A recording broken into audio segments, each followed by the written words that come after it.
భగవద్గీత 14వ అధ్యాయం 5వ శ్లోకంలో కృష్ణుడు అంటాడు, ప్రాథమిక మనసులోని అంటే చిత్రపటంలో చూపించిన బిలోని 3 బాధ్యతలతో కూడిన అరిషడ్వర్గాలు అంటే 6 శత్రుగుణాలు ఆత్మను అంటే ఏను శరీరంలో బంధించి పనులు చేయిస్తాయి అని.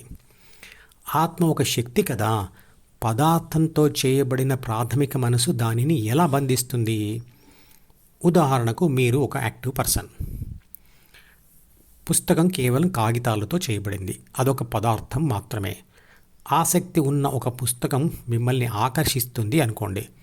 దానిని కొని చదువుతూ మిగతా విషయాలన్నీ మర్చిపోయి అందులో లీనమైపోతారు. దానిలో ఉన్న విషయాలు మిమ్మల్ని భావోద్వేగాలకు గురి చేస్తాయి. అయినా మీరు ఆ పుస్తకం చదవడంను మానేయరు. ఆ విధంగా ప్రాణం లేని పదార్థంతో చేయబడిన పుస్తకం మిమ్మల్ని బంధించి ఉంచుతుంది. ప్రాథమిక మనసు అనే పుస్తకంలో 3 బాధ్యతలు మరియు 6 శత్రుగుణాలు సూచనల రూపంలో వివరించబడి ఉంటాయి. ఆ పుస్తకం పరిశుద్ధమైన ఆత్మను ప్రపంచం వైపు వెళ్ళేట్లు చేస్తుంది. అహంను మరియు కోరికలను మీ చేతే సృష్టిస్తుంది. ఆ కోరికలకు మరియు బంధాలకు మిమ్మల్నే బానిస చేస్తుంది, విషాదాన్ని సృష్టిస్తుంది. ప్రాథమిక మనసు అనే పుస్తకం తల్లిదండ్రులు శిశువుకు ఇచ్చినదైతే, ఆ శిశువు పెరుగుతూ దానిని ఉపయోగిస్తూ ప్రపంచంలో తిరుగుతూ ఆ విషయాలను తెలుసుకుంటూ రాసుకున్న డైరీ లాంటి పుస్తకమే ద్వితీయ మనసులోని సి మరియు డి. ప్రాథమిక మనసు శరీర నిర్మాణం, నిర్వహణ, రక్షణ, పోషణ, పునరుత్పత్తులకు సంబంధించిన అనేక అధ్యాయములు కల జీన్స్ పుస్తకం అని మనకు తెలుసు. ఇదే ప్రాథమిక మనసు ఆత్మశక్తితో కలిసి మెదడులోని 8600 కోట్ల న్యూరాన్ కణాలలో ఉంటుంది. ఆత్మను విడిచిపెట్టదు, బందీగా చేసుకొని ఉంటుంది. అంటే మెదడులో కోట్ల కొద్ది ఆత్మలు మరియు జీన్స్ పుస్తకాలు ఉన్నాయన్నమాట. కానీ అన్ని ఆత్మలు, అన్ని జీన్స్ పుస్తకాలు ఒకే రకంగా ఉంటాయి. ఆత్మలన్నీ కలిసి అంటే ఆత్మశక్తులన్నీ కలిసి ఒకే ఆత్మగా పనిచేస్తాయి. ప్రాథమిక మనసులోని ఒక అధ్యాయం మెదడుకు సంబంధించింది. ఆ అధ్యాయంలో 3 బాధ్యతలతో కూడిన 6 గుణాలతో ఆత్మ ప్రపంచంతో కలిసి తన 7 పనులు ఎలా చేయాలో తెలియచేసే సూచనలు ఉంటాయి. ఆత్మ ఆ పుస్తకంలోని సూచనల ప్రకారమే అన్ని పనులు చేస్తూ ఉంటుంది.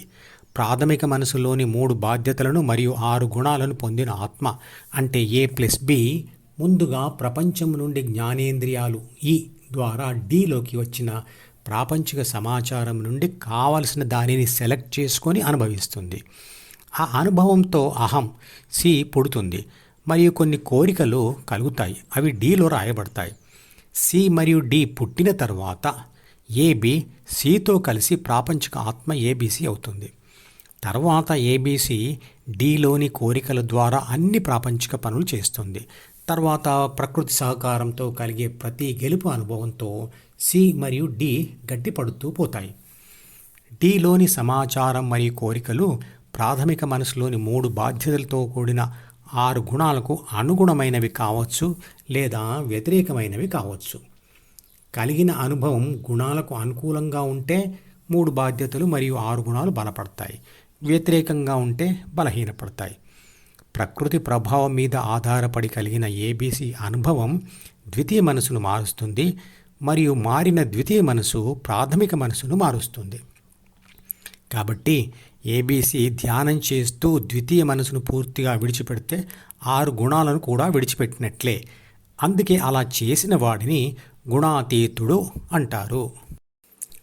మధుపదం యూట్యూబ్ ఛానల్లోని ప్రతి వీడియోకి ఒక నెంబర్ ఇవ్వబడింది. 1వ నంబర్ వీడియో నుండి మొదలుపెట్టి వరుసగా చివరి వీడియో వరకు చూస్తేనే ఆత్మశాస్త్రం సంపూర్ణంగా అర్థమవుతుంది.